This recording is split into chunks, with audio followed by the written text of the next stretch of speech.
My wife planned a romantic getaway with her affair partner. She didn't know I was about to expose everything. Chapter 1. The morning bombshell. The scent of fresh coffee drifted through the house like everything was normal. Too normal. Across from me, Olivia sat at the kitchen island, legs crossed, tapping furiously on her phone. Her energy didn't match the hour. It was just after 7 a.m. on a Saturday. Had the day off. She was supposed to be working. "You know," she said casually, eyes still on her screen, "I think we need some space this weekend. I'm going on a romantic trip." Paused mid-sip. My heart was racing, but I kept my voice steady. "With your sister." She chuckled and finally looked up at me. There was something wicked in her smile. "Not exactly. I'm going with Bryce." The name hit like a truck. "Bryce," I repeated. "Our neighbor Bryce." She nodded slowly, still smiling. "Yeah, my new AP. That's affair partner, in case you're not familiar." She said it so casually, like it was just another Sunday brunch.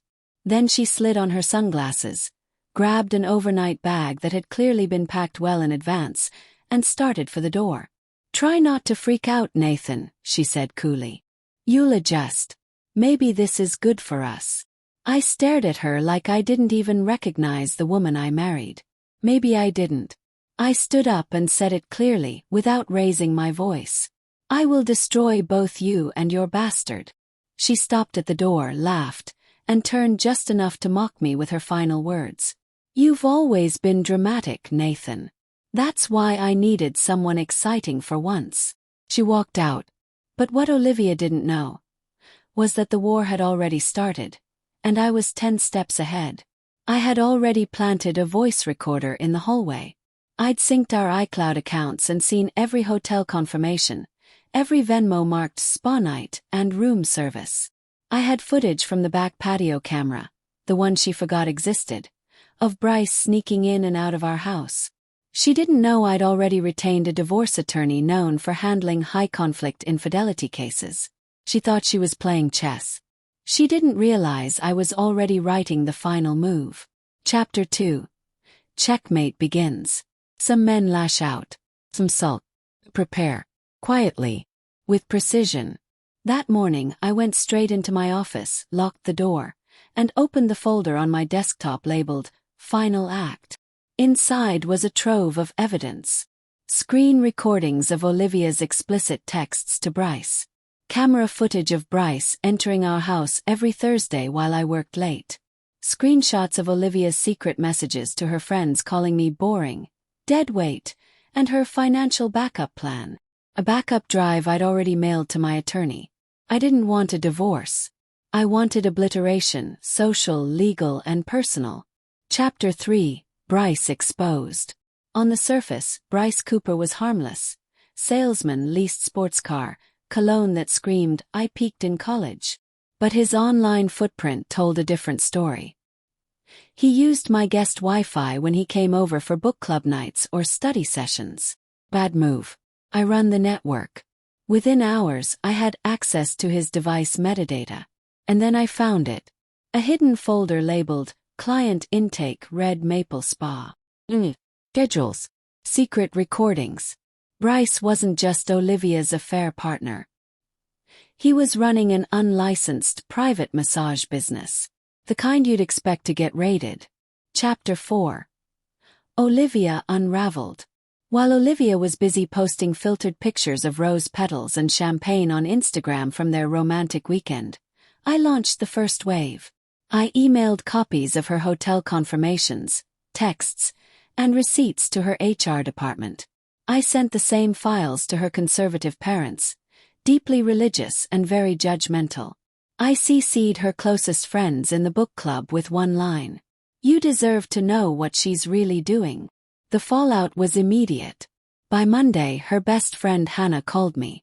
"She told everyone you were abusive, that you cheated." We believed her. "I'm so sorry." I responded simply. That's why I didn't stop her. I let her spin the noose. She was removed from her social groups. Blocked. Cut off. And I was just warming up. Chapter 5. Financial meltdown. With the help of my attorney, I froze our joint accounts, locked down all credit cards, reclaimed the car, titled under my name, that she had driven to their retreat. Insured Bryce's hotel room was charged to her card.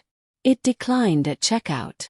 The hotel manager, tipped handsomely, sent me lobby footage. She was humiliated. He was confused. They argued right in front of guests. Delicious. Chapter 6. The dinner that changed everything. 2 weeks later I sent out invitations. Not from me, from her email. A reconciliation dinner at our home. The email was crafted to sound like Olivia. Dear friends and family, Nathan and I are working through things and would love to share a night of honesty and healing with you all. The guest list included her parents, her boss, mutual friends, Bryce's direct supervisor. She RSVP'd unknowingly. I hired a private chef, set candles, dimmed the lights. They arrived smiling. Olivia wore red. Bryce had his arm around her. You really did this, she whispered. Nathan, this is amazing. Smiled. We're just getting started. Chapter 7. Lights. Camera. Consequences. After dessert I stood. Before we end the evening, Olivia and I have something we'd like to share. A journey of honesty. Click the remote. Slide 1. A cabin selfie of Olivia and Bryce, timestamped. Slide 2. A screenshot, her message to a friend. Nathan's a joke in bed. Bryce. Let's just say my soul finally woke up. Slide 3. Surveillance video of Bryce entering his illicit spa office. 2 women within an hour. Slide 4. Audio. Olivia's voice. If he finds out, I'll cry. He folds when I cry. The room exploded. Her boss stood. You said your husband abused you. We defended you. Another friend shouted. You lied to get us to testify against Nathan. Bryce tried to stand. My army buddy, Jonah, stepped between him and the remote. Sit, he said flatly. He sat. Chapter 8. Aftershocks. The next morning, Olivia was placed on immediate leave. Ethics investigation. Bryce's employer began an internal audit. Turns out he used the company car for his services. He quietly resigned. Olivia's family ghosted her. Her church friends. Some even threatened defamation suits. As for me, I filed for divorce the next day. Full custody of the assets. No alimony. Kept the house. Chapter 9. Closure. Olivia tried to backpedal. I called. Emailed. Begged. You ruined me. Me explain. We can fix this. She even tried to play the victim, accusing me of emotional abuse. But the proof was ironclad. She lost her job, her home, her reputation. Bryce. Last I heard, he's sleeping on his brother's couch, jobless, car repossessed. And me. I didn't throw a party. I didn't gloat. I healed. Jonah and I rebuilt the guest house into a gym. Every nail I hammered was therapy. Eventually I started dating again. A woman who knew the whole story, and stayed anyway. She was steady, honest, real.